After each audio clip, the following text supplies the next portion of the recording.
안녕하세요. 책과 함께하는 시간입니다. 오늘 준비한 책 제목은 오늘부터 다르게 살기로 했다입니다. 제이크 듀시 지음, 하창수 옮김. 작가의 말 부분적으로 읽어보겠습니다. 세상이 시작된 때부터 수십억의 사람들이 의미 있는 삶을 꿈꾸어 왔다.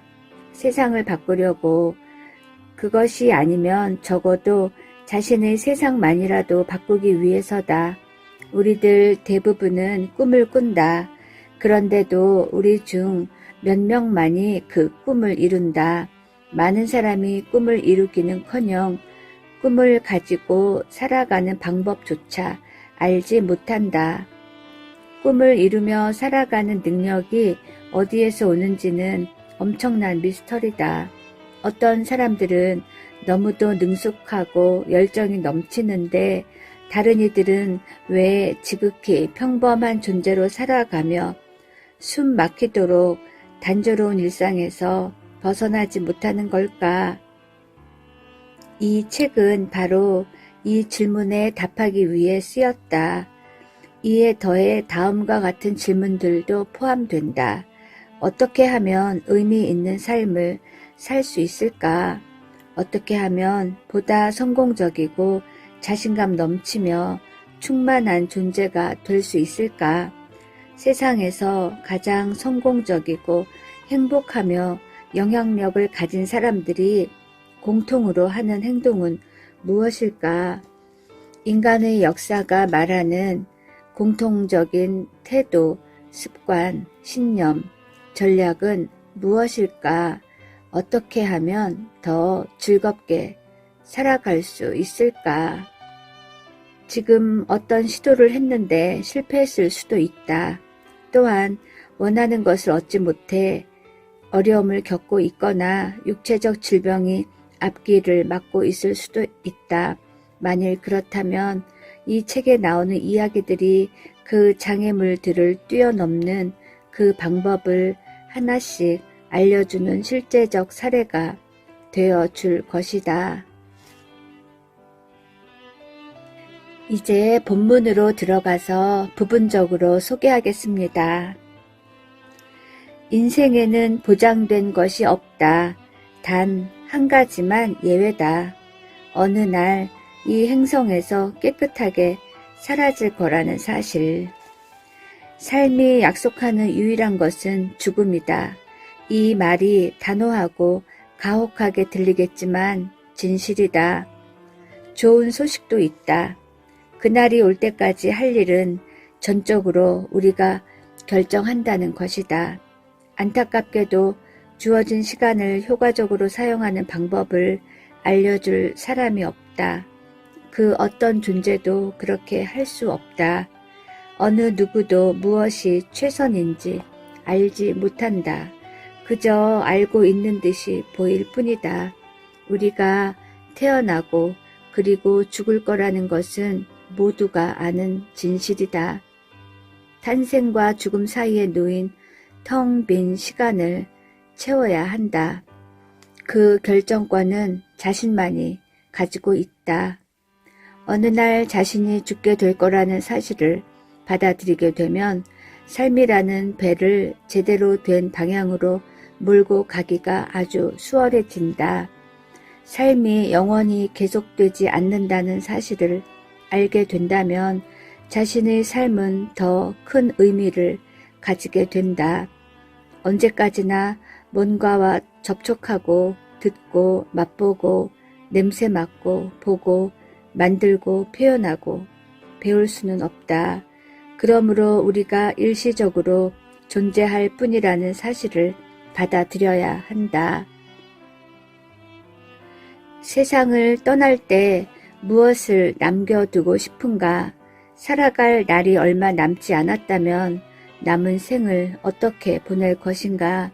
무엇을 할 텐가? 사람들이 자신을 어떤 사람으로 알았으면 좋겠는가?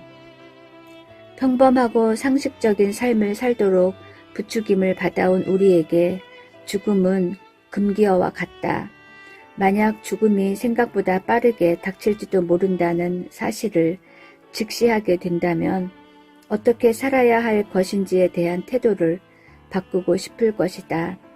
하지만 변화는 상당한 용기를 필요로 한다. 어쩌면 투쟁이, 안락한 세상에 안주하려는 마음과의 싸움이 필요할지도 모른다. 마치 영원히 살 수 있는 사람처럼 시간은 얼마든지 있다는 순진한 생각을 하면서 하루하루를 보낸다. 하지만 시간은 그야말로 쏜살같이 날아간다. 그러므로 시간을 잘 활용해야 한다. 무한대의 시간을 소유하고 있다는 생각은 할 일을 얼마든 뒤로 미루어도 된다고 믿도록 유혹하는 일종의 환각이다. 가질 수 없는 시간은 한낱 관념에 불과하다. 더 이상 기다리지 말자. 완벽한 날이 오기를, 모든 일이 해결되기를, 상사가 연봉을 올려주기를, 소망을 써본 적도 실행에 옮긴 적도 없으면서 그렇게 되기를, 자금이 마련되기를, 원하는 것이 뭐냐고 물어오기를, 잠은 좀 더 잘하는 소리를, 주머니가 두둑해지기를, 남들이 먼저 고맙다고 인사하기를, 남들이 먼저 미안하다고 사과하기를, 항상 매력적이라는 소리를 듣기를, 사랑한다는 말이 들려오기를, 당신의 꿈이 이루어지기를, 원하는 만큼 벌기를, 경험하기를, 자신을 구해줄 누군가 혹은 뭔가를, 있을 수도 있고 없을 수도 있는 실패에 대한 해결책을, 자신을 도와줄 누군가를, 자신을 위해 어떤 일을 해줄 사람을. 기다리지 말자. 그만큼 늦어질 뿐이다. 누구나 결함을 가지고 있다. 하지만 행복한 사람들, 성공에 이르는 사람들은 자신에게 결함이 있다는 사실을 인식하고 있지만 그것 때문에 자기가 살아가고자 하는 삶을 멈추지는 않는다. 그들은 자신의 결함들을 보완할 수 있을 때까지 죽음이 유예될 것이라고 생각하지 않는다. 그때까지 왜 기다려야 하는가? 완전한 몸, 완전한 파트너, 완전한 직장, 완전한 의식주를 왜 기다려야 하는가? 지금 시작해야 한다. 시작하기 전에 갖춰야 한다고 생각한 것들이 일단 시작하면 찾아진다. 지금은 자신이 원하는 인생을 시작할 용기만이 필요할 뿐이다. 마틴 루터 킹 목사의 유명한 나는 산봉우리에 올랐습니다. 라는 연설을 기억하는가? 앞뒤 문맥을 살펴보면 이렇다. 그리고 신은 제가 산봉우리에 오를 수 있도록 허락했습니다. 그 산봉우리에서 저는 내려다 보았고 약속의 땅을 보았습니다. 어쩌면 저는 그곳에 여러분과 함께 있지 못할지도 모릅니다. 하지만 저는 오늘 우리 모두가 약속의 땅에 들어갈 것이라는 사실을 알기를 원합니다. 그래서 저는 오늘 밤 행복합니다. 저는 아무런 걱정도 하지 않습니다. 저는 그 누구도 두렵지 않습니다. 이 연설을 한 날은 1968년 4월 3일이었고 그는 이튿날인 4월 4일 세상을 떠났다. 그의 말을 더 주의 깊게 살펴보면 그는 다음 날 자신이 피살당할 것이라는 사실을 인지하고 있었던 것 같다. 그는 자신에게 무슨 일이 일어날지 알았다. 자신이 살해당할 것이라는 사실을 알았다. 그리고 그걸 전혀 두려워하지 않았다. 킹 목사가 자신이 느낀 바를 행동으로 옮긴 그것이 신의 과업이었으며 세상을 위한 최고의 선이었음은 의심의 여지가 없다.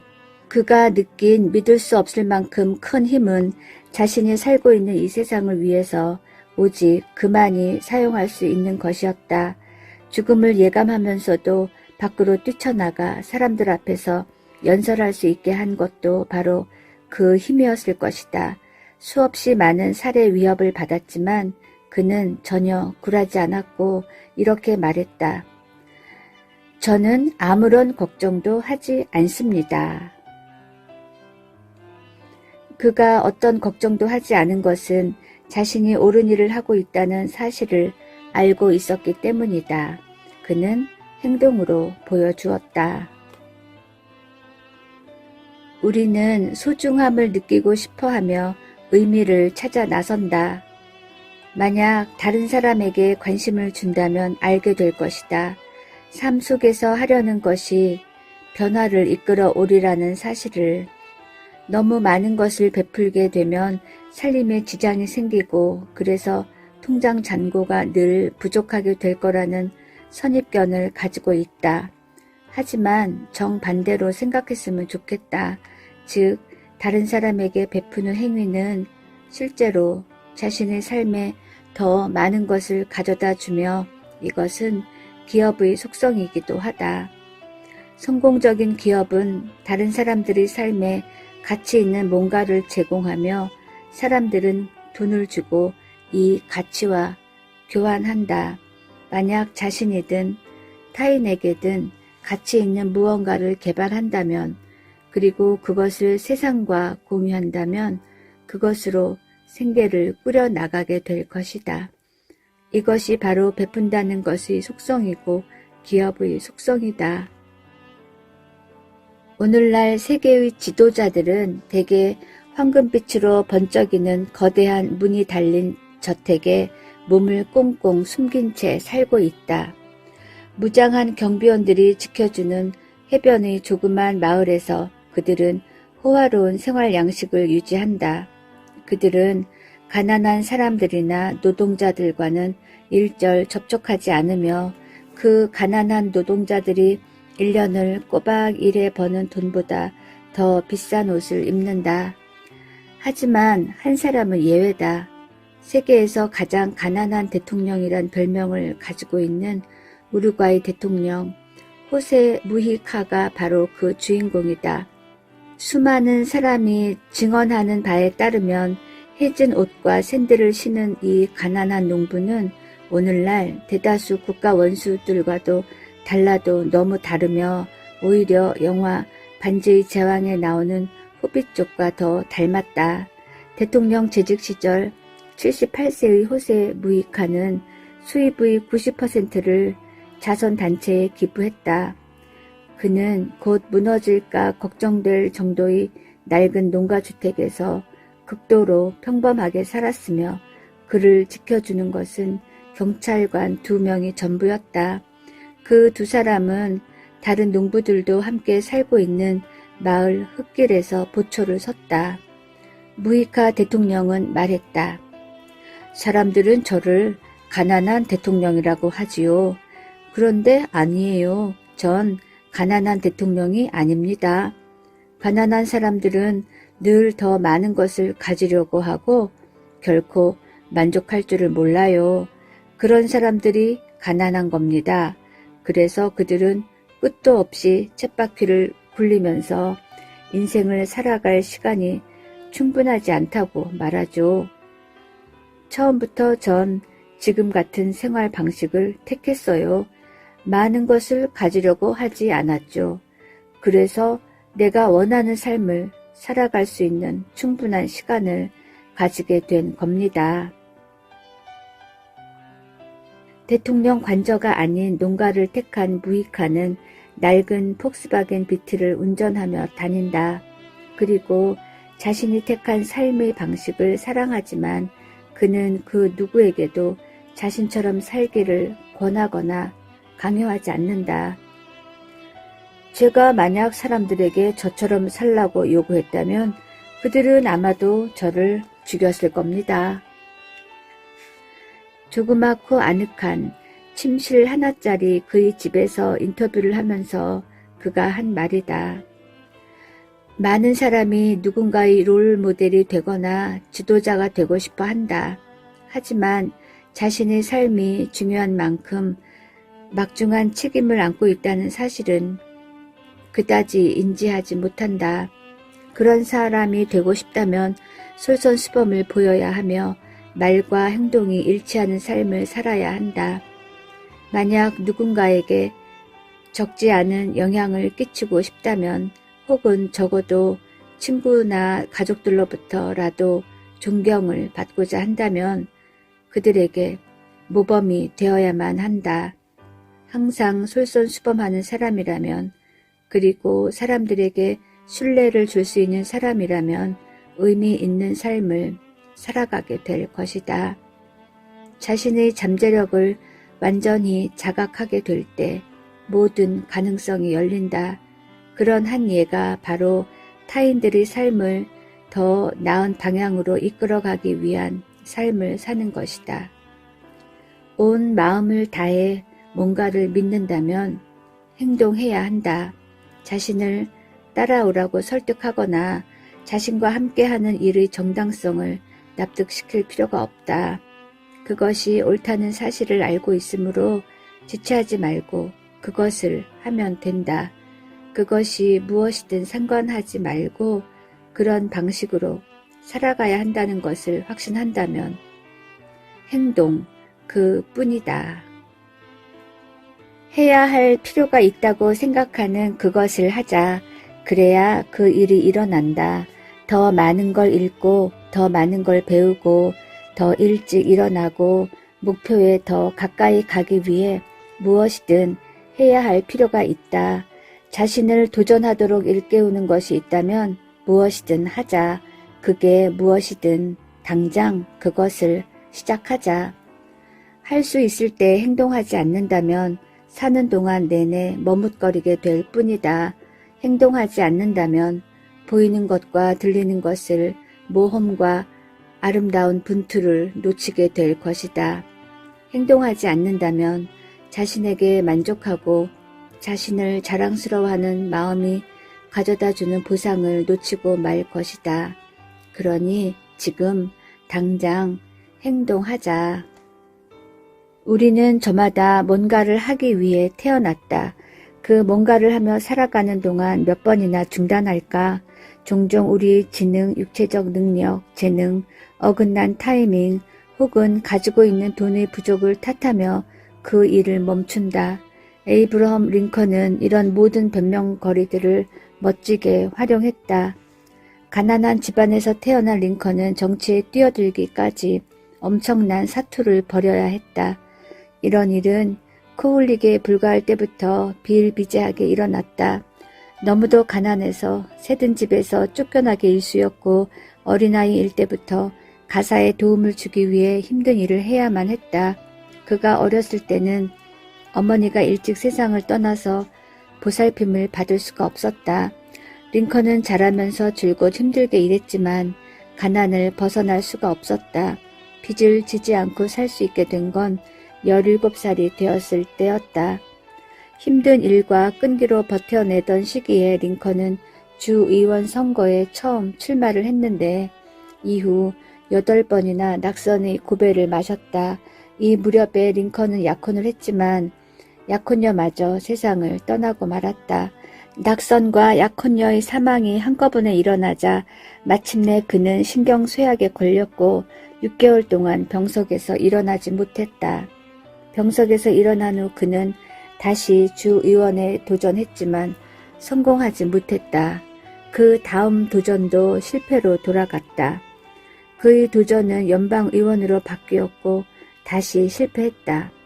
도전은 거기서 끝나지 않았다. 그는 그 다음 도전에서 성공했고 마침내 승리했다. 하지만 곧 이어진 재선에서 낙마했다.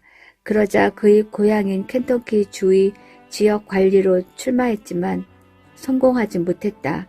이후 그는 상원의원에 도전했으나 낙선의 고배를 마셨다.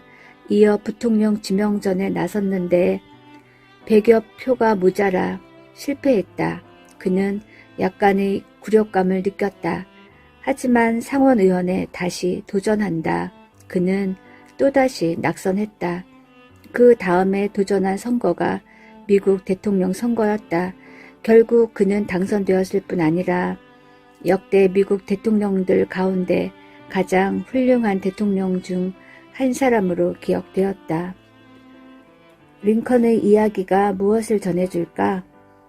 거칠거칠한 것이 부드러워질 때까지, 부드러운 것이 더 부드러워질 때까지 갈고 또 갈아야 한다는 것을 얘기해주고 있는 것은 아닐까? 쉬지 않고 정진한다면 결국 자신이 누구인지, 무엇이 되어야 하는지 발견해낼 것이다. 한 인간의 인격은 이러한 절차 탕마의 과정을 통해 완성된다. 삶이란 마법과는 거리가 멀다. 어떤 때는 그렇기도 하지만 늘 장미처럼 달콤한 향을 뿜어내지는 않는다. 혼자만 포기하고 싶다는 생각을 하는 것도 아니다. 에이브러함 링컨을 보자. 그는 삶의 진정한 가치를 전해준다. 도전하기 전까지는 아직 가장 멋진 모습이 무엇일지 알지 못한다. 필요한 것은 그저 묵묵히 앞으로 나아가는 것이다. 네, 오늘 여기까지 하겠습니다. 제이크 2시 지음, 하창수 옮김, 오늘부터 다르게 살기로 했다. 일부분 소개해 드렸습니다. 감사합니다.